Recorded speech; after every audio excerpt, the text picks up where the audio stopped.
And we're going to do it live. Hey, everyone. I'm Alicia Krause, host of this episode of The Conversation. With me is Michael Knowles, who will be taking your questions live for an entire hour here on The Conversation. All right, it's good to be back, but I need to remind everybody because I've been out for a few weeks. It's been a little while. They should know that only subscribers get to ask the questions. I'm not pregnant anymore, so I'm going to have some of this now. Hang on.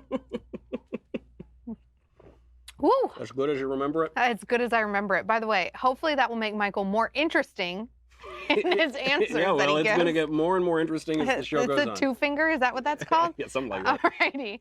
So when Michael answers your questions, he's only going to be taking them from subscribers who get to ask those questions. You're not a subscriber? Don't worry, it's never too late. Head on over to dailywire.com right now. Click on the link in the video description, and if you want to ask a question or become a Daily Wire subscriber, you can do so right there. And be sure to tune in for next month's episode. We don't have a date on that yet, but it's going to be with our editor-in-chief, New York Times bestselling author, my brother from another mother, you know, racist, bigoted, homophobe, Ben Shapiro. That Nazi, yeah. Right. the alt-right Nazi, Right. Ben Shapiro. What have you been dubbed? I'm very pleased because Southern Poverty Law Center said that of all the Prager videos, Yes. mine was the most egregious. Oh, So okay. I got most egregious, and also that I'm a bigoted cesspool of hate. So that's not bad. It's not quite Nazi, but it's not bad. you If know. they only knew that the Daily Wire office is really a cesspool of hate towards you. That's right. Yeah, that's right. I am the recipient You're of like, the cesspool I'm the of victim hate. here. That's right. I'm the victim here. You are the minority. They never give me any of my grievance. That's too bad. It's good to be back. We got some great questions. It was really fun to see everybody at Backstage Live. How fun was that? I've been getting tons of messages from people. There are people that flew in from Puerto Rico, Canada, Yep. like Central America. South Africa. Somebody Someone was there flew in from South Africa to California for the Backstage to see Live. you. To see little old, it was, I don't know, it was probably like Drew or somebody, Yeah. right? But still, I was there also. It was tons of fun. Yeah. It was a great crowd. We got to do more live things like that because the audience is so much fun to be It was around. terrific. But we also love doing these for you guys and talking to our streaming audience, who are equally as awesome. Let's get to this question from Danny, a terrific Daily Wire subscriber. His question is, in the 2024 election, assuming that Ben doesn't run, TBD, who do you think has a better chance of getting the Republican nomination? Oh, one can hope. Dan Crenshaw or Ted Cruz or someone else, and why? I'm going to be very careful in my answer because I know and like both of those guys very much. They would both be terrific candidates. I did a commercial. I did two commercials, actually, for Ted Cruz. I supported him in the 2016 primaries. I really like Dan Crenshaw. I think he's a terrific guy, too. I suspect we just don't know yet. I'm not saying it won't be one of those two guys. I'm not saying either of those guys are going to run. It's just, if you had asked years and years out, 5 years out, so in 2011, would you have said Donald Trump is going to be the nominee in 2016? I don't think so. I don't think you would have been able to do that. Could you even have said that about Mitt Romney in 2012? Could you have said that about John McCain in 2008? I just don't think so. We are way too far out. Politics does not stay eternal in the abstract forever. Circumstances change. Look, depending on how the economy does, we could have a very different situation in 2021 than we were looking at right now. So there's just no way to tell. But I love Cruz and I love Crenshaw, so I think those guys should both take it seriously. Danny, I can't believe you forgot my girl and Ben's spirit animal, Nikki Haley. Nikki Haley is obviously a real contender too. She'd be an incredible to be in that mix. Yeah, absolutely. I think that really we can always tout that the Republicans are going to have a better lineup than the zoo of people on the left right now. Other than Eric Swalwell, because he's all of us. He's every single one of us. He's you and me. So actually, the one who's going to win the 2024 nomination for the GOP, guaranteed to be Eric Swalwell. Okay. Margot says, Michael, are you writing a real book with words in it? I have to tell you something. I am. I haven't talked too much about it yet, and once we got something together, we'll release it. Writing a book with words is much, much harder than writing a book without words, though I put much more research into my book without words than I put into my book with words. It's actually a lot of fun, though. I really do enjoy writing, even when I have to use words. Yeah. It helps you focus your thoughts. And so I've had a good time writing it. Hopefully I'll be able to crank this book out, before I'm 85. That the Charlie Brown teacher noise is not, it doesn't equal real words. That's not a word? That wah. You can't have a whole book of that. Yeah, what is that? No, I'm writing like a Dadaist manifesto. So it'll really, I've gone from no words to just kind of nonsense words. Okay. Yeah, so look out for that. It's going to be a lot of fun. Like toddler speak. Mm-hmm. Yeah. It will be really big with my 2-year-old then. Ethan wants to know, often conservatism is defined by the beliefs of Judeo-Christian values. Ben's book, of course, Right Side of History, talks about that a lot. However, there are many places where the two don't agree. What's, in your opinion, the balance of Jewish values to Christian values? Oh, you like mean when that, it comes to that there are different? There's a difference between Yes, of course. Judaism and Christianity, rather than between Judeo-Christian values and conservatism. Yes, of course. There's a big difference between Judaism and Christianity, namely an old Jewish fellow by the name of Jesus. So that would be one difference. As that pertains to politics, you'd have to give me a more specific example. I guess the big theological difference would be that of grace, that of unmerited grace, your savior coming down because you cannot redeem yourself, you cannot atone for your own sins. The world is hopelessly broken unless you have hope in a true Savior named Christ, who comes down, conquers death on the cross, rises again on the third day, and redeems mankind. Obviously, Judaism doesn't have Jesus, and so you see other political values that come out of that. Different focuses on mercy rather than on justice, or different visions of justice. Those would be significant differences in those two things. I don't even really use the phrase Judeo-Christian so much, though, because we're talking about two different religions, but Christians view Christianity as the fulfillment of Judaism. So I think it's important to also mention those shared values. And when it comes to politics, those are the values that undergird our country. We're not a Buddhist country. We're not a Hindu country. We're a country that was founded on Christianity, and Christianity is the fulfillment of Judaism. So the phrase Judeo-Christian really talks about something real. Without that, of course, there is no West, there is no America, there are no American values.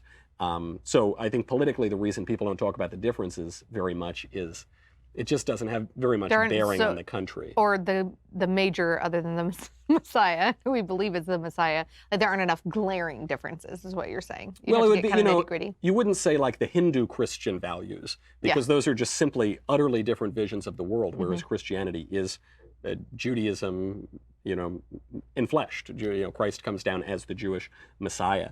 So I think that would be those would be the differences. But if you look through all of Western literature, if you want to see those differences be compared in different views of grace and mercy and justice, that's a huge portion of the conversation that you see happening throughout the Western canon. All right, and this is The Conversation. In case you just tuned in, I am Elisha Krause, and this is our guest this month, Michael Knowles. Next month is Ben Shapiro. Let's keep rolling through these and give our subscribers their money's worth. I mean, unless they have the Leftist Tears Tumblr, and that to me is totally worth it anyway. But Andrew says, do you have any tips or advice for new college students starting school this month? I do.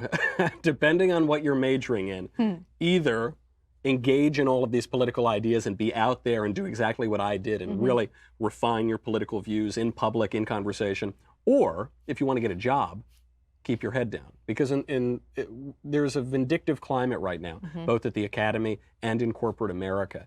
And what you say and what you do will have consequences. I don't think I got knocked on too many grades because I was out about my political views, but it does happen, and it happened to me a very little bit on occasion. And if you want to apply for certain jobs, if you want to go into certain fields, you might have to be a little quieter about it. What I would focus on is studying the real things. Don't study ethnicity studies, don't study feminist studies, don't study studies and all this different studies. I would study history, English, math, foreign languages, classics, philosophy. Study the real subjects, the real sturdy subjects. Get a liberal education if you're at a liberal arts school. If you're going into a more professional school studying business, fine, go and do that. But I would study those real things. The more faddish ideological disciplines that are coming up are really useless. And statistically, you're probably likely to be going into debt if you're going to college right now. So make sure you get an education that's worth something. Doesn't mean it has to train you for a job. Liberal education is not supposed to train you for a job, but you should be getting something for those years of your life and for all that money that you're going to be putting into it. Hundreds of thousands of dollars. Hundreds of thousands of dollars, yeah. I mean, even community colleges are insanely expensive now. Yeah, they can be. This is a very important question. Samantha's curious to know, how's your fish doing? That's an excellent question. I have this character in the Daily Wire world, which is my pet fish. Which no one from our office is running, by the way. At first I assumed someone was. No one's running it. No one from social media is running that. Nope. It's one of my favorite accounts on Twitter. And so I haven't checked in with my pet fish in a while. And just as a rule, if you ever catch me speaking to my pet fish anytime in just call in the insane asylum, have them lock me up in a straitjacket, because it's fine. I've overdosed on covfefe at that point. It's too much, and you got to wheel me out of there in a gurney. I also have Elisha Krause's cow. Like, I have a cow, and so it must be. This is like really deep and behind the scenes. Yeah. This has to be somebody, and they're all different people. I have confirmed that it's not Daily Wire staffers, and they're all different fans from all over the country. But this fan has to have known, like, listened to the Morning Answer back when Ben and I were on, because I would talk about how we'd name our family cows back in Oklahoma after Jane Austen characters. Wow, that's a deep cut. It's a real deep cut. So the Michael Knowles fish, where the heck did it come from? You know what? Was that a deep cut too? Was that like an early episode of your podcast? No, I think it's because I've used this flippant line sometimes. Okay. So, when people want to bring up totally irrelevant information, I'll tell them, like, for instance, let's say people write to me, they ask for relationship advice. They'll say, Michael, I'm a young man. Not the guy to be I asking know, for they're trying to be led astray. Folks.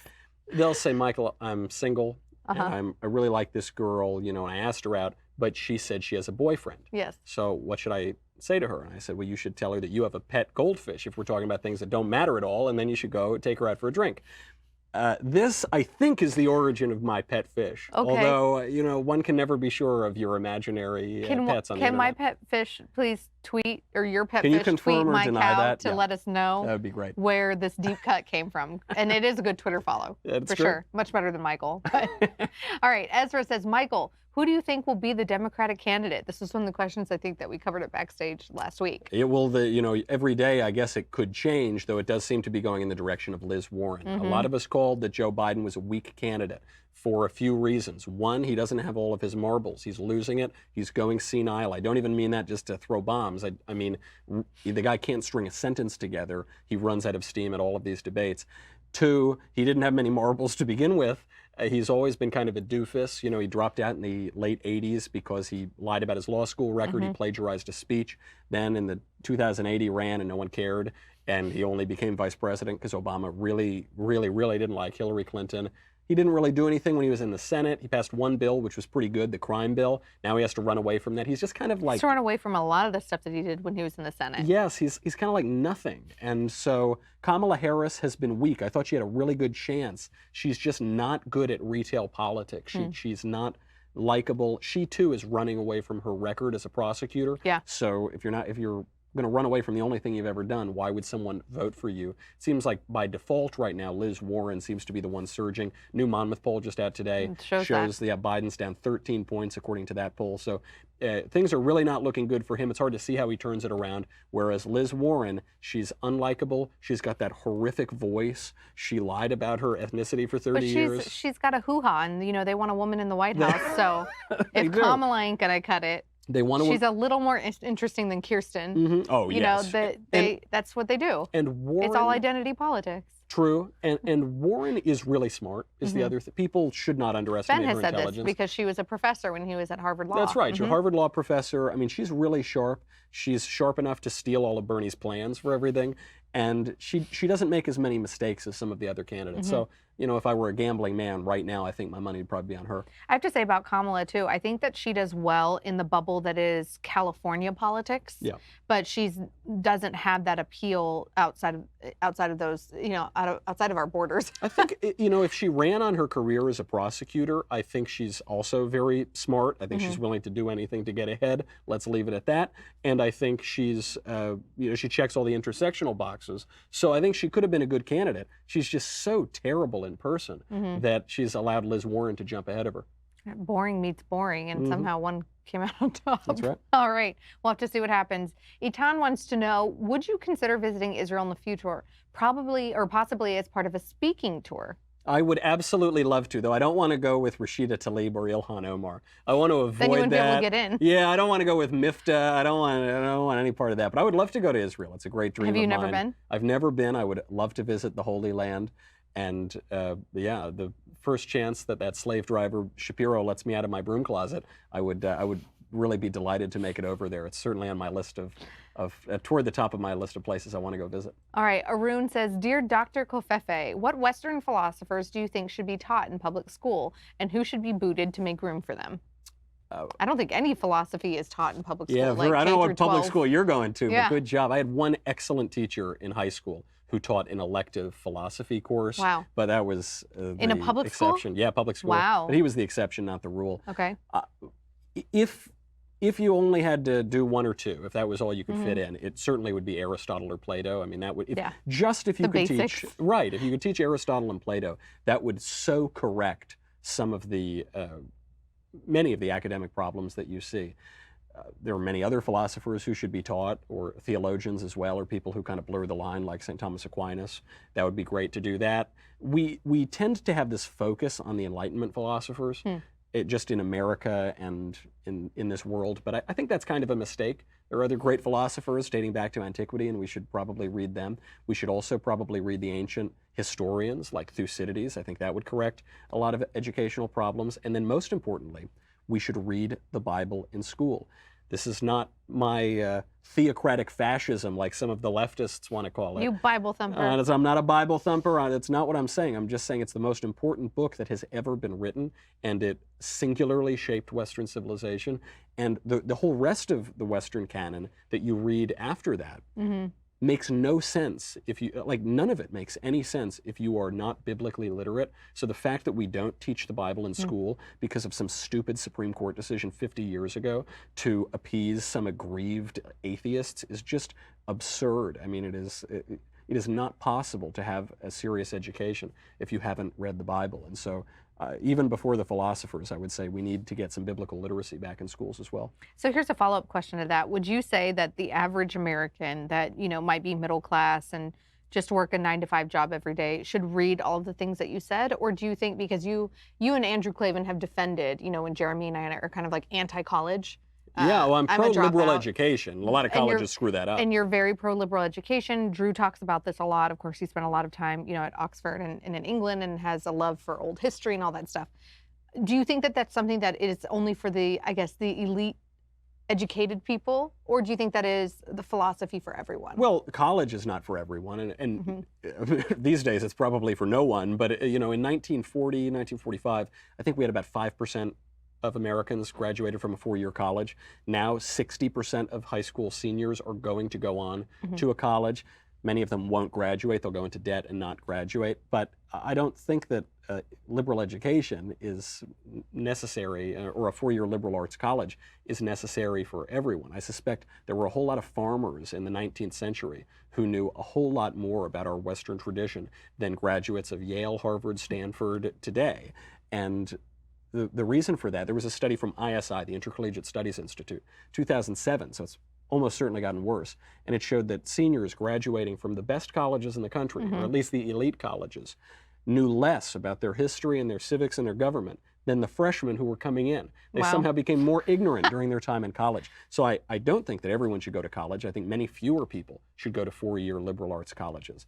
However, many more people should have a liberal education. That begins not only when you're 5 years old in kindergarten through high school. That should begin in the nursery. That should begin with your parents reading you the Bible, reading you great poems, or reading you even mediocre poems, but educating you, playing you music, opening you up to culture.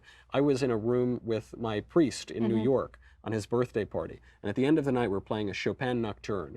There were 5 or 6 of us there. It was so beautiful. And somebody in the room said, there are many people on the street who don't even know that this exists. That's not snobbery to say that. It's to say, what a beautiful thing that we're experiencing. And this has been denied. Many people in the country. Everyone should be exposed to that kind of culture. Everyone should be exposed to that kind of education in the true sense of the word. And ironically, these days, the formal process of the 4-year colleges with the brand name, in many cases, are actually undercutting that educational mission. All right. Laurel, one of our favorite subscribers, good to see you last week, Laurel, says, hey, Michael, if I were to sew you a bow tie, what are some ideas of the colors and designs that you would like? Oh, Laurel, I sew would appreciate that because I love bow ties. Tomorrow is actually National Bow Tie Day. Oh, are you going to rock one on the podcast? I hope so. Which one? Only if I can decide which one to wear. I've long loved bow ties. If it's good enough for Winston Churchill, it's good enough for me. But I am woefully ignorant when it comes to matters of style, particularly. You should ask Jess. I actually, especially when it comes to sartorial style, I defer to you, Laurel. Any bow tie that you make me, I will wear with great pleasure and joy and honor. I feel like it should be a leftist tears one. Yeah, you could do that. Yeah, right? There are many, a stogie bow tie. I don't know. There are many options. Oh, cigar would be cool. Little whiskey glasses or something. There are these people like on Etsy and stuff that make really fantastic prints that people can then use and sew. But they ain't cheap. I actually would push back against this a little bit though because today, the reason I don't wear bow ties very much, a lot of people don't, is because they're considered just novelty. They're considered like sort of silly things. So you have like kind of novelty designs on it. Yeah. But a really crisp bow tie with a little polka dot like Churchill or some nice like regimental stripes or something, that can really look very serious on the right guy. My husband once we had a black tie event and he had like a velvet suit jacket and a skull and crossbone bow tie. That's pretty cool. Very prep, very traditional. Yeah. That's exactly what Winston would have done. All right, Dean says, future saint and Covfefe distributor Knowles, when do you know if your girlfriend is the one that you want to marry? Well, when you want to marry her. That's when you know that she's the one you want to marry. What are you asking me for?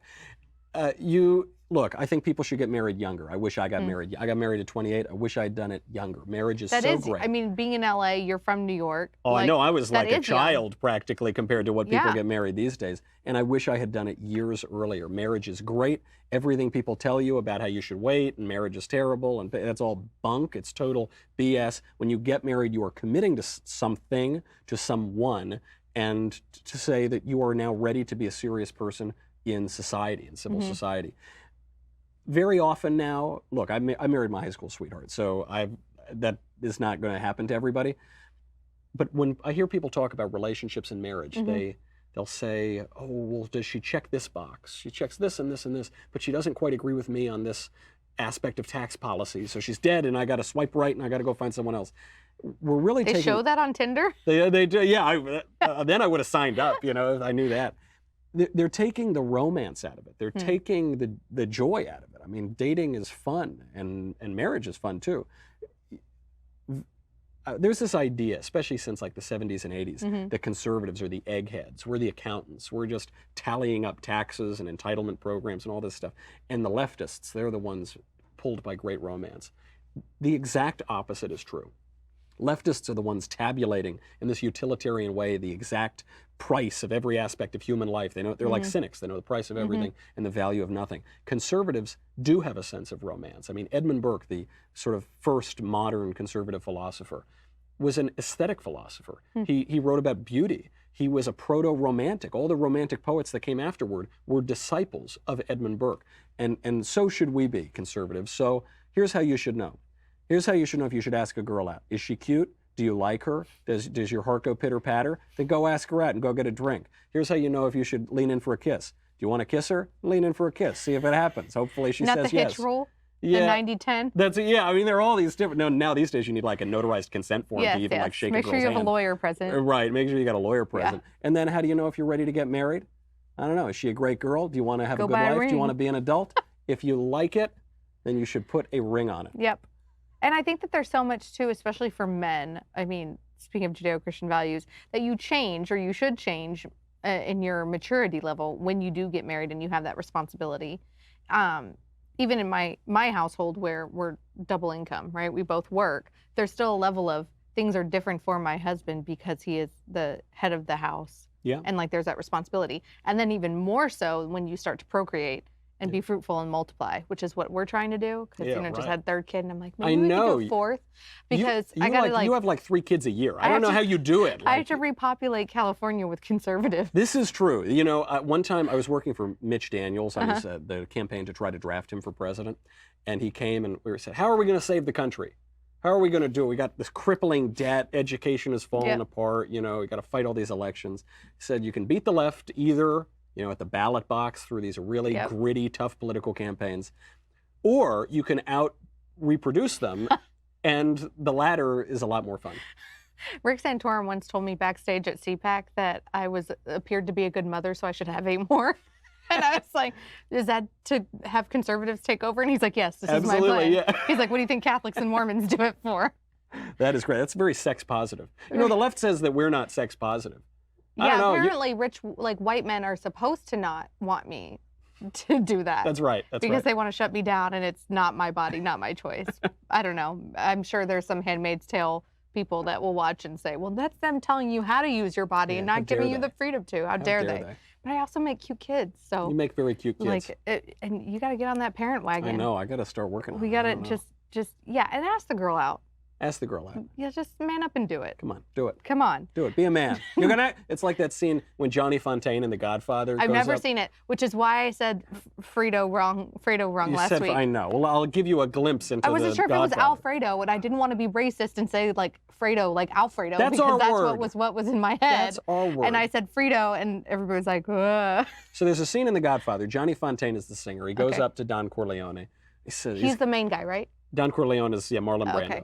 And Johnny Fontaine says, I gotta get out of my contract, but I don't know how to get out. And he starts crying. And Marlon Brando goes up to him and he said, what can I do? What can I do? You can act like a man! What's the matter with you? That's what you can do. Except don't smack her. Yeah, well, no, I'd be smacking you. He was theoretically smacking you to make you act like a man. Just Media wanted to matters. clarify. Michael Knowles advocates smacking women. Exactly. Seated next to blonde bimbo. Oh, gosh. Jessica says, Michael, how do you think C.S. Lewis would be received if he had been alive in 2019 and tried to publish the Chronicles of Narnia now? What do you think that means for modern Christian writers today? He would be received like Andrew Klavan. I don't want to flatter Drew and compare him to C.S. Lewis, but there would be some parallels there, right? Drew is a writer of fiction and now nonfiction, and they even share the same version of Christianity. They're both Anglican, and Drew has been blackballed from Hollywood. He's been blackballed from the mainstream of entertainment, and C.S. Lewis certainly would be. Though C.S. Lewis, even in his own time, was an academic, and even at Oxford, he was sort of discriminated against. People thought he was a wacko as a Christian, writing these children's stories. They certainly thought Tolkien was a weirdo. He kind of was a weirdo, creating his own language. And, if you're writing about things that are good and true and beautiful, you're probably going to be repulsed by the popular culture. And that's just the way that it is. Jesus tells us that will happen. So it shouldn't come as any surprise, certainly to Christians. That's the cost. I mean, that's fine. Do you want to be accepted by the schlubs of this world, or do you want to do something that is good and true and beautiful and aimed toward your maker and to the higher good? That's a choice you got to make. And there are a lot of, I love my life. I'm out in terms of my religion and my politics and my sexuality. No, I'm kidding. It is kind of funny that we use that phrase, though, especially here in LA, to refer to our political stance and who knows and who doesn't. Because in the popular culture of America, it is much more dangerous to your career and to your reputation to come out as a conservative or as a Christian than it is to come out as any part of the alphabet soup, LGBTQ or anything else. I mean, that is celebrated by the culture. We have a whole month where we celebrate it now called Pride Month, but we don't celebrate the traditional liturgical calendar very much, do we? So you got to make that choice. My life is great. I love it. I go to sleep with a smile on my face every single night. Does it cost you some things if you do what you believe and you come out as a Christian or as a conservative? It will cost you some things. It's cost Drew millions of dollars, but I don't think he regrets it. I don't, in so much as I've done any of that, I don't regret it either. And certainly C.S. Lewis, I don't think regretted his public life. Are you a fan of Silicon Valley? I've never seen it. Oh my gosh, it's so good. Ben and I think it's such a great show. My husband and I watch it, and Ben and I always laugh that there's an episode, and I won't give too much away by saying this, but there's a character who is openly gay, and then one of the main characters outs him as a Christian, and everybody in the boardroom is pissed off that he's a Christian, and he's like, how could you tell them? My career is going to be over. Don't tell my father. And it's this arc of an episode where it's so true. It's like, I think that show's more conservative than people think it is. I don't even think it's written to be conservative. It's just nowadays the truth is conservative. Reality is pretty conservative. And comedy can be pretty conservative because behind every joke there's a hint of truth.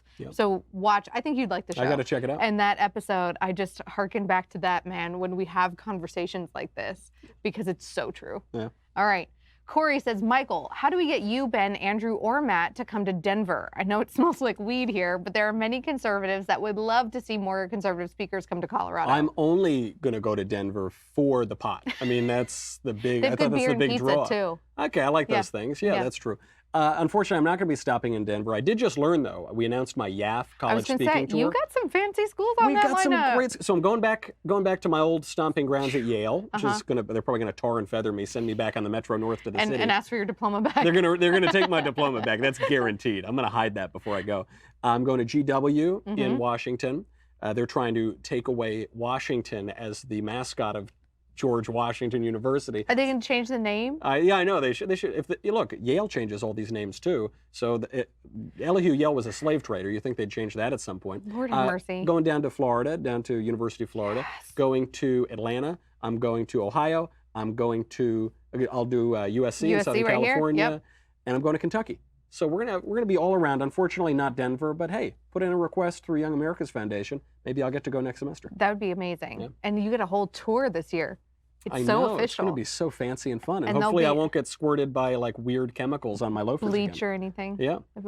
Glitter on those loafers, right? Did it never yeah, come you off? can still see it actually, right? I mean, just a little hint of it. Glitter is the herpes of the craft world. Once you get it, it never goes away, guys. I just found out my loafers have herpes. That's upsetting. Get a new pair. Doesn't the God King pay you enough to buy you a new pair? Not a chance. Are you kidding me? I'll go to like the thrift store. I can't believe that we're halfway through with this. Wow. You haven't. And I'm not halfway through my drink, so let's catch up. Come on, get on it. It'll be much more interesting. This is an episode of The Conversation. We have these once a month where we get to talk to our amazing Daily Wire podcast host. This month it is Michael Knowles. Don't worry, next month it will be Ben Shapiro, so it'll be much more interesting. I've heard of that guy. And we'll both be talking 10,000 times faster. So our episode of The Conversation is live for everyone to watch everywhere. I mean, everywhere. Everywhere. Everyone is able to watch it everywhere. MySpace, Zanga, Live Journal. Oh, R.I.P. All right, but only our amazing Daily Wire subscribers get to ask the questions, along with that really cool Leftist Tears Tumblr if they're our annual subscribers. So click the link in our video description to ask those questions or sign up, and be sure to tune in next month for that aforementioned episode with our editor-in-chief, alt-right Nazi Ben Shapiro. That's him. Okie dokie. Danny says, here's another question. After the issue with the trans waxing situation, might want to recap that story for people. I certainly don't want to, but I real will. Quick. How long do you think it will evolve from wax, Mom, I'm quoting here, so don't be mad, quote, wax my balls, you bigot, to, quote, abort my fetus, you sexist? Just got to take a moment on that. Really well-crafted question, sir. Really well done. Thanks for making me read that. The story there, of course, is that some like sick pedophile guy who's pretending to be a woman walked into an immigrant's beauty salon in Canada and asked her to give him a Brazilian wax, which is literally not possible. It's not physically possible. He could get something called a manzillion. I'm sorry I did all this research. This does exist. The manzillion requires a different technique and different waxes than the Brazilian wax. So he couldn't have gotten it even if they were willing to do it. What it amounts to is this. I'm sorry, I can't look at you I while know. you're talking about That's this. fine. It's like we're in a confessional. We'll just look separate places. This guy goes in there and basically says to an immigrant woman, Oh, it's disgusting. he says, wax my genitals, you bigot. And then he filed a complaint, tried to get her shut down, got him out of business, did this to 15 or 16 other places. That many places? Oh yeah, all throughout Canada. He's a psycho. I mean, and also apparently a sexual predator. Yeah. So your question is, how long before we go from wax my balls, you bigot, to use your phrase, to abort my fetus, you sexist? I think it's the opposite. We're already there. We're way past abort my fetus, you sexist. I mean, first of all, we pretend right now that there's something called the Hyde Amendment that protects taxpayer funding from going to abortion services. That doesn't exist because money is fungible. So you can't just say, okay, Planned Parenthood, I'm going to give you $500 million a year. And you must only use it for this. Yeah, you can only use this dollar on condoms, not on an abortion. Or the mammograms that they don't do. Or the mammograms that they pretend that they do even though they don't.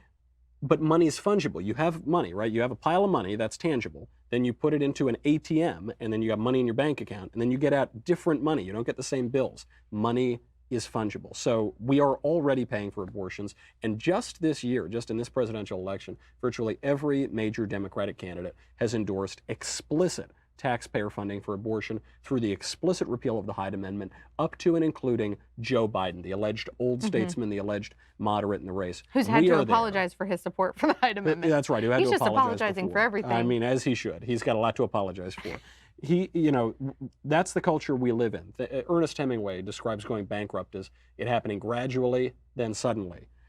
We had a gradual culture for a long time, and then it's suddenly become clear that we are way further to the left than we thought we were. I have a follow-up to that because we're talking about some of the new polling that just came out on the Democratic side with the field, the packed field over there that's running for president against Donald Trump right now. And Biden had been doing pretty well in the polls. I credit that. You and I both been politicos. We've run campaigns before. I'm a geek when it comes to the breakdown of the numbers and the frequency of voters, et cetera.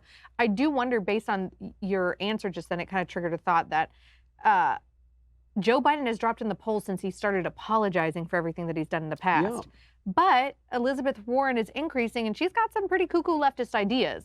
So what does that say that the Democratic base really wants? Well, the issue is that Liz Warren is relatively new on the scene, and she's always been pretty far left, so she doesn't have to pivot because she's always been on the progressive wing of the party, whereas Biden has at times presented himself as a moderate. Now, if you're a moderate in 1970, that makes you very conservative by today's standards. Still, I agree with your point. I think don't apologize. It's the Kevin Spacey lesson. It is the lesson of this graceless era that we're living in, is that you're just not allowed to apologize because nobody wants to forgive you. There's an old New York expression, which is deny till you die. I mean, that is, and frankly, President Trump is pretty good at this. He'll say, I didn't think that. Nah, I didn't. I wasn't being serious when I said that. I'm Moving on on, tape here when we I are. said that? No, I didn't. That's right. I didn't. Forget about that. And it's brilliant. I mean, it's the only strategy that you can pursue right now because our society is graceless. And Biden didn't get it. He went weak-kneed. He thought that he could win by apologizing, by kowtowing to the leftist mob. It never, ever works, and now he's paying the price. Jessica says, do you have any advice for an aspiring teacher? Despite the desire to want to impact student lives, the education system is wildly messed up. Can a single teacher like me make a difference? Absolutely. I speak regularly to my kindergarten teacher. One of my favorite teachers I ever had. I was 5 years old. Me too. And we still talk a lot. Well, it's my mom. It was your mom. That is true. You talk to her like every day. I was homeschooled all 12 years. Hashtag homeschool joke. You know, I still talk to a lot of my teachers. My kindergarten teacher, my first grade teacher I've talked to in my third grade teacher I've talked to in recent years. High school teachers I've still gone back and seen who radically shaped my life, who were so charitable to me, who were so important and influential. My teachers have been some of the most important people in my life. So certainly you can have a huge impact. And it's a difficult educational system now because not even because of the teachers. I don't even think the teachers are that left wing. I think it's the unions, the leadership of the teacher unions. I think it's the administrations very often are they're just politicians basically. And then you get a lot of mandates from the county and from the state, and these days even federal mandates that you have to fight against. And you got to fight against it on the curriculum. You got to make sure you're teaching people real disciplines, real academic disciplines, real scholarship, and not just political ideology that masquerades as scholarship. But I strongly encourage teachers, especially teachers who, something tells me if you're watching this show, you're not like the most left-wing teacher in the world. So I really encourage it. You could have more of an impact than most politicians and most people who go on TV. I think that our education system would be much better off if actual teachers on the ground constantly rotated whoever was in charge of the union. Or they're just not be just a teachers obliterated union. altogether. Like that Supreme Court decision that California Teachers Union tends to ignore. It's insane, the rigmarole that they're making people go through to try to get out of the union. Out. It's insane. All right, Keith says, what is the honorable way to view leftists? I have such a low opinion of socialists and leftists in general that it feels like contempt, but I don't think I can change minds with such a low opinion of them. Sure. The problem is not that you're wrong about the leftists. Your opinion of the leftists is almost certainly correct. What I suspect the problem is that you're wrong about yourself, which is we're usually right when we condemn other people because, people are jerks. But we tend to have a high-minded view of ourselves. So we judge other people on their actions. We judge ourselves by our intentions. We forgive and excuse ourselves when we make mistakes, when we're uncharitable, when we're cruel. And we only focus on that when we talk about other people. So the way that you should view leftists or people you disagree with is with the recognition that you didn't create your life. You're not responsible for your life. Life is a gift that was given to you. It's going to be taken away from you, and almost certainly you're not going to know when that is going to happen. You are a broken person. You have a fallen and imperfectible nature, and we're all just trying to do our best. Even people who are cruel, who have bad intentions, they've got histories, they've got stories, they've got upbringings that probably would make you shudder. I mean, this is the thing about prison. I'm all for keeping the prisons filled. I'm all for bringing back the death penalty. I want real criminal justice. I'm not soft on that. And yet I have a great deal of sympathy for the people in prison, because I've talked to ex-cons, I've talked to people who've gone through that system, and they all have horrific childhoods. They all have horrific backgrounds. Same thing with homeless people on the street. Doesn't mean they're not dirty, rotten bums who are addicted to drugs and who are a drag on society. Also, they've had horrible upbringings usually, and you have benefited. I mean, you have had certain privileges and you've had certain hardships that other people haven't had. The way to begin is humility. If you begin with humility, that is I think St. Augustine said the four most important virtues are humility, humility, humility, and humility. If you begin from that position, then you'll have a little bit of awe and wonder. You'll kind of get a kick out of the world. The left, instead of bothering you, which, for some people, they're just so angry at the left all the time. I'm not. I'm usually entertained. I'm usually getting a kick out of it. It's a good laugh. Yeah, it's a good laugh, and it's an opportunity for you to help somebody out by helping them see the world a little more clearly. It's an opportunity rather than a burden. I would advise, and I think you and I have had to do this given that we've spent our adult lives in liberal meccas. I'm a little older than you. That's true, but I've only ever been in liberal places. Other than my upbringing in southeastern Oklahoma, I've spent my entire adult life, which is far too long now. I'm getting old, Michael. In New York. Yeah, she's almost 25, Alicia. In New York and LA. Same with you. Yeah. Well, and then add in Yale, which is also a liberal mecca. Yeah, no doubt. Sometimes just befriend people. Yeah. Like and then find out their politics, or despite their politics, befriend them. And then it will make it easier for you to not feel contempt towards them because of all the things that you just said. Yeah. It humanizes them in a little bit, and vice versa. Then they won't have as much contempt towards you. That is very true. Just putting it out there. It's called like fellowship and evangelism, kind of. Where's the peace pipe? I want to pass. Where's that Denver guy? All we are saying. No. All right. Chris says, hey, Michael and Alicia. Hey to you, Chris. I am getting ready for medical school interviews. How should I answer the, quote, your opinion on the current state of healthcare, close quote, without outing myself as a conservative? Sidebar, I didn't even know that's a potential question when you're trying to get into medical school. Of course. Why is that relevant to going to medical school? What is your opinion on the current state of healthcare? That's the question. How should you answer that question? Very carefully. That's why one time I got to meet Justice Scalia twice before he died. It was unbelievable, really the highlights of college. And we would ask him a few questions, difficult questions. How do you reconcile originalism with stare decisis, with looking at court precedent? How do you reconcile this and that? And the best answer he gave was, very carefully, even one of the great, brilliant minds of our country had that answer. You've got to be careful about it. You've got to be a little clever. You've got to don't out yourself. But don't lie. So what's your opinion of the current state of healthcare? There are many challenges. It's broken. Costs are too high. There would be ways to expand access to healthcare. Innovation is wonderful. We're the greatest driver of healthcare innovation in the world. Obviously, we have the best healthcare system in the world. That's a true answer. A leftist hearing that wouldn't find anything objectionable about it. Except the last one. I think they would agree with that. Really? I think so. It depends on how hardcore they were. Maybe not. Okay, maybe lay off that a little bit. The real fear is if they get into asking you specific policy solutions, and if they do that, find a lawyer, buddy. I mean, that is like serious viewpoint discrimination, and even if it doesn't violate any particular law in whatever state you would be going to medical school in, that is a big issue. That is real corruption of higher education, and you should make an issue of it. Oof, Julian wants to know, I don't know, this might be Allie Beth Stuckey using a fake name as a Daily Wire subscriber named Julian, who wants to know, what are your biggest criticisms of Calvinism? How much time do we have left in this? Well, I say that because Allie is obviously an advocate for Calvinism. She is. She and I discussed this at length. And this is something that she talked about on Ben's episode of the Sunday Special that she was on, which everyone should go check out as well. Without going too far into it, and I'm no scholar of Calvinism, I'm a Catholic, the big criticism of Calvinism is that it is a form of fatalism. So it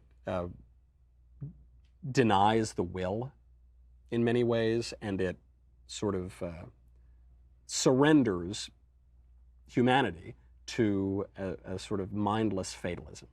Now, this is the response to that would say, you darn Catholics are Pelagian heretics. You have a work-based theology, which is not true, and we could get into that at some point. But if Calvinism is only focused on grace and denies the role of the will, and then certain heresies, which were declared heresies 1,500 years ago, like the Pelagian heresy, deny grace and only focus on the role of will, what you need to have is true religion, which is the marriage of grace and will, dancing as though they're doing a formal dance at a ball. And you see this most clearly in the Annunciation. So when the angel comes down to Mary and says, Hail Mary, the Lord is with you. You will conceive a child of the Holy Spirit.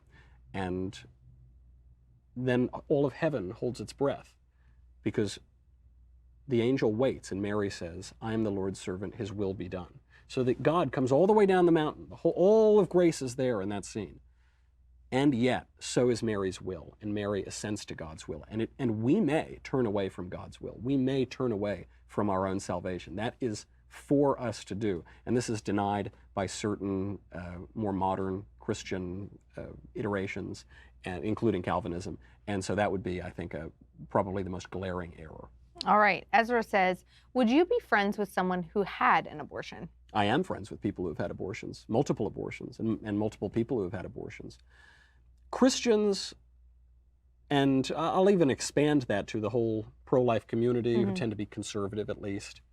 I think Christians, conservatives, pro-lifers, I think we are the most judgmental people, except when we are the least judgmental people.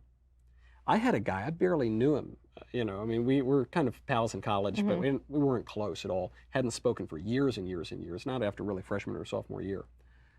He called me because he was going to prison for an horrific crime.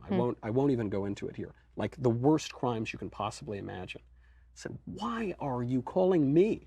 This is a guy who would give me grief about my politics in college because I was such a judgmental conservative.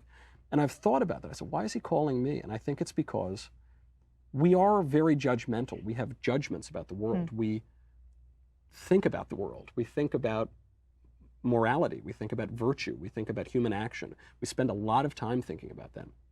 So we do have judgments.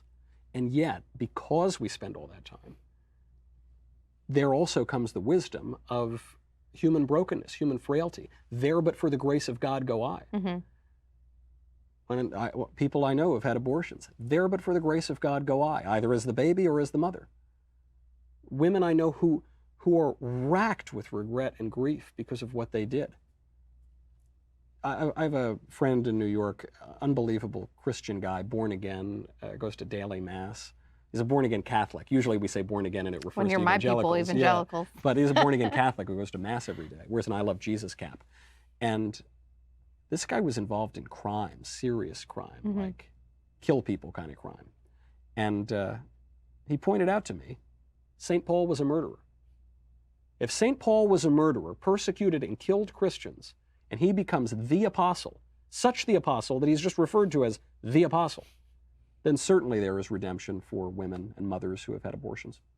All right. Heidi says her boyfriend and her are currently reading 3 to Get Married by Fulton Sheen. Do you recommend any other books as marriage prep? Yeah, I'm actually embarrassed to say I haven't read 3 to Get Married, but I just love Fulton Sheen. Just go through his old TV shows, watch them on YouTube. You'll go down a vortex, absolutely. I didn't read any books for marriage prep. I did marriage prep. The Catholics had pre-Cana, and there are other Protestant versions of that. Yep. I do recommend that. I found that really helpful. The conversations with my priest were really helpful. Conversations with married people were really helpful. I asked my grandfather, who my grandparents have been married something like 70 years. Oh. He was a captain in the Navy. And I asked him, what's the key? And this is on his 60th anniversary. I said, what's the key to a happy marriage? He said, shared experience, 54 months of pregnancy, patience. 54 months of pregnancy? 54 months of pregnancy. And frequent absence, because he was deployed to Vietnam. You know, he was a Navy man, so he was out. That helps a little bit, too. I would recommend, though, doing it. I would recommend doing the marriage prep because, you know, marriage isn't a book. You're acting it every day. You're putting it into your body. You're, you know, it's your life. So read whatever good books people recommend to you, but I would practice. You know, it's a much more a practice than an intellectual exercise. And it seems as if you probably knew people that have been like in the newlywed stage. My mom calls the first 5 years. Yeah. And then any therapist I've ever talked to say that like the 7 and the 10-year itch are real. Right. Talk to people at that stage, and then talk to people at the 20-year stage, because every stage of marriage is so different. Right. And differently relatable to people. I can't remember what we read. I'm coming up on 10 years and I can't remember it. Do you have the itch? No. Okay, that's good. I'm glad. I don't know. You just had a kid. I just want to make sure. Not in the Marilyn Monroe movie either, by the way. Yeah, right. No, right. It refers to, like, therapists often refer to it as like that you start to look at the other person and all the things that you used to love, you now hate. Yeah. That happens around 7 and 10 years, they say. It's just interesting. Yeah. Anyway, good luck with that. And you know, like Michael said earlier, get married and have lots of babies. Okay, Jerry says his company released a guide of correct language regarding gender in the realm of healthcare with phrases like biological sex being banned. I want to keep my job, but this is crazy. Any advice? Depends what your job is. It depends how you have to use that language. I mean, I would never use that language, and now I work here. You know, I'm not working at Morgan Stanley or something, or someplace that would insist on that kind of ridiculous Orwellian language. So it depends. If they're saying around the water cooler you can't use the word sex, you have to use the word gender, which is a term that refers to grammar, not to human people. I mean, they're not supposed to refer to humans. Then I would just avoid the topic at the water cooler. If in official company missives, you're not allowed to use the term sex, you have to use the term gender for something that is going out publicly from the company, it's their company, they can put out whatever they want. Now, if what they're saying is that in your interpersonal communication, you're just kind of, your emails, your text messages, the way you think, because that's what it ultimately comes down to, is not just speech codes, but speech codes or thought codes. If it comes down to that, I certainly wouldn't be able to tolerate that. I mean, all I've got is my consciousness. All I've got is what I think of the world, the faculties that are mine. And if I were told that I'm not allowed to think what I think, or have the opinions that I have, or even use my own speech, which is the human ability, right? That's what separates us from the animals. Then I would maybe start looking on ZipRecruiter.com. I'd start looking for a new place, because that is so oppressive. I don't know how I could have a career at that sort of place. And I don't know how HR would handle that. Oh, I suspect I do know how HR would handle it. The way HR should handle it is by protecting the liberties and the rights of the employee. But these days, I don't think that's how it works. HR is always out for the company, folks, never the employee. That's right. That's right. Saw that in a few situations in the news the last couple of years. Just life lesson there.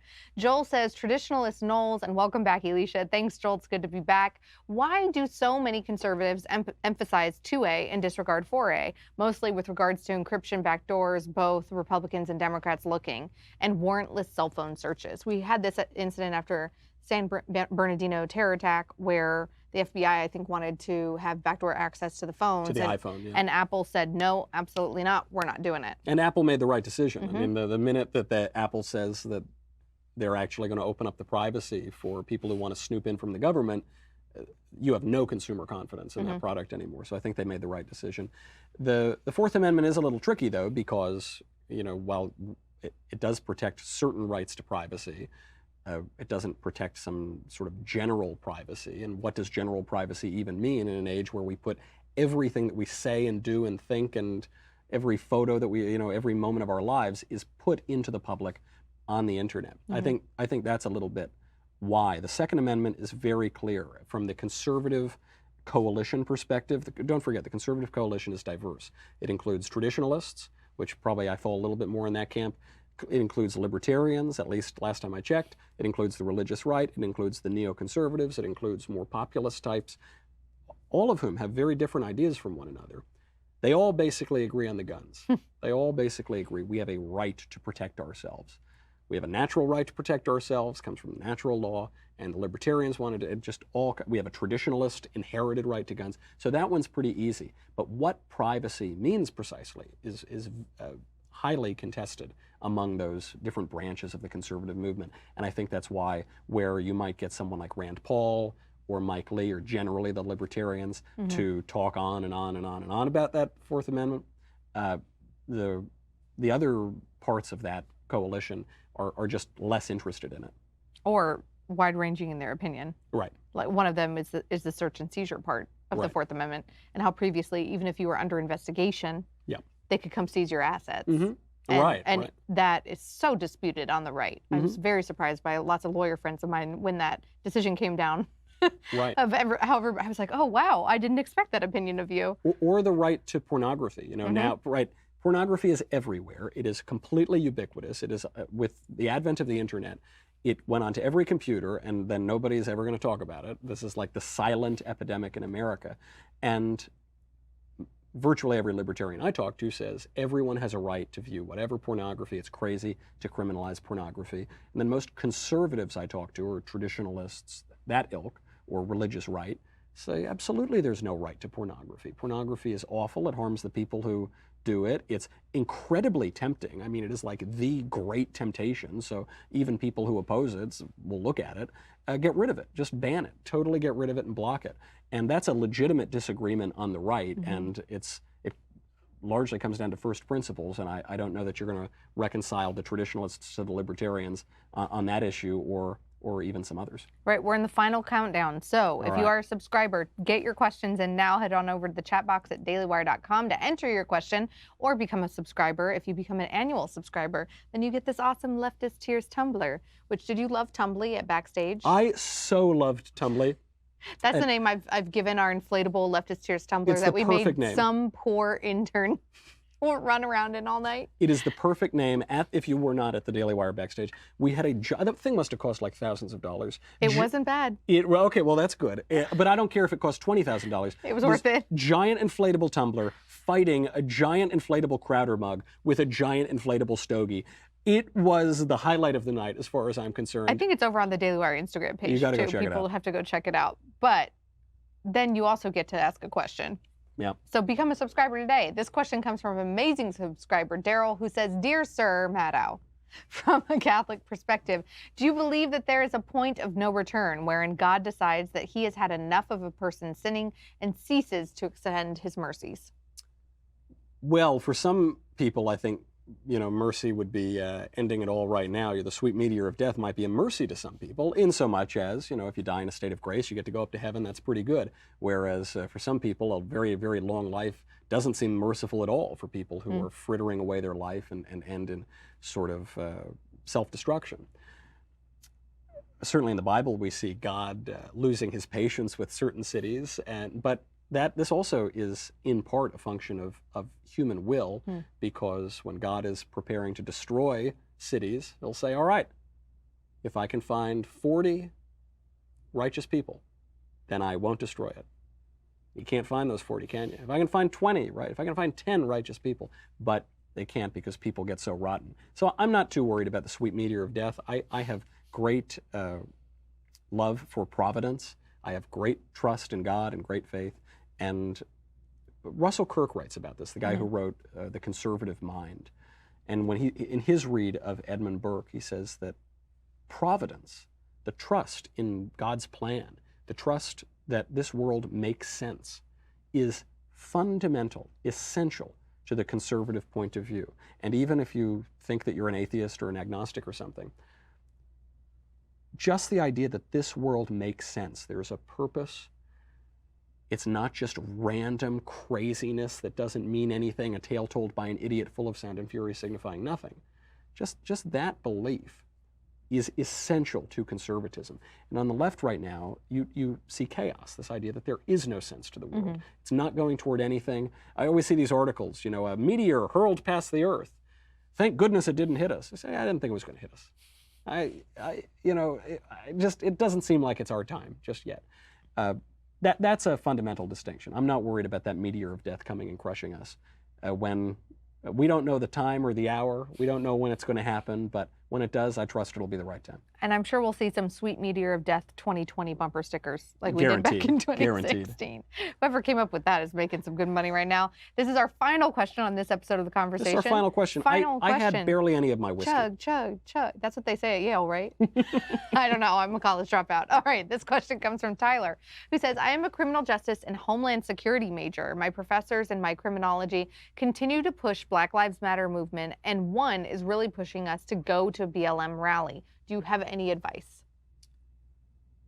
Have you considered transferring schools? Have you considered, I don't know, major in English and then go join the police academy or something? That's really awful, though it's part and parcel of a movement you see generally in academia, which is a lot of departments hate the thing that they are studying. So if you're studying criminal justice, it appears that they're endorsing ideologies that disparage criminal justice, that undercut criminal justice. You see this with American Studies. American Studies, ironically, hates America. You see this with a lot of different departments. So that's too bad. I certainly wouldn't go to the rally, but if you're going to get booted from the program or you're going to fail out of the program by making a spectacle of yourself, then you might want to keep your head down a little bit. I wouldn't do anything to violate your integrity. I wouldn't do anything that you don't believe.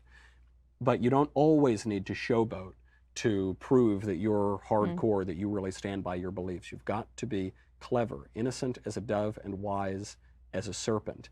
And if I guarantee you there are one or two professors at least in that department, and probably more than that, who think that what the political leftist activists are doing is awful, I would seek out those professors because they're going to be important to your education. All right, that's it. That's it. We made it. It's been a whole hour of this episode of The Conversation with Michael Knowles. Thank you so much for joining us, everyone. And be sure to subscribe for next month's episode of The Conversation over at thedailywire.com. And that'll be featuring our very own Ben Shapiro. It's great to be back. I'm Alicia Krause. I'm Michael Knowles. You want the rest of my whiskey? Sure. We'll see you next time. See you next time.